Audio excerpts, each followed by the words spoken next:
খারাপ হাতের লেখা কি আপনার সন্তানের ভবিষ্যৎ বাধাগ্রস্ত করছে? লোক কম নাম্বার পাচ্ছে, শিক্ষকরা বুঝতে পারেন না সে কি লিখেছে।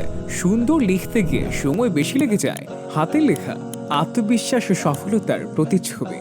সুন্দর লেখা শুধু পরীক্ষার নম্বর বাড়ায় না, বরং এটি আপনার সন্তানের ভবিষ্যৎ গড়তে সহায়তা করে। একজন দক্ষ শিক্ষকের সঠিক দিক নির্দেশনা পারে আপনার সন্তানের হাতে লেখা বদলে দিতে, আর সেই সুযোগ করে দিচ্ছে মাহাদি হ্যান্ডরাইটিং একাডেমি। আমাদের প্রশিক্ষণে যা যা থাকছে: পরীক্ষায় বেশি নম্বর পাওয়ার সিক্রেট ফর্মুলা, স্মার্টলি পরীক্ষার খাতা গোছানোর বিশেষ কৌশল, কলম ও খাতা ধরার সঠিক ও স্বাস্থ্যসম্মত নিয়ম, সুন্দর ও পরিচ্ছন্ন লেখা শেখার কার্যকরী কৌশল, দ্রুত লেখার কার্যকরী টেকনিক। সুন্দর লেখনী শুধু পরীক্ষার খাতায় নয়, বরং জীবনের প্রতিটি ধাপে এগিয়ে রাখে। আপনার সন্তানের জন্য ভবিষ্যৎ নিশ্চিত করতে আজই জয়েন করুন মাহাদি হ্যান্ডরাইটিং একাডেমিতে। বিস্তারিত জানতে আমাদেরকে কল করুন হোয়াটসঅ্যাপ নম্বরে 01700 993 599।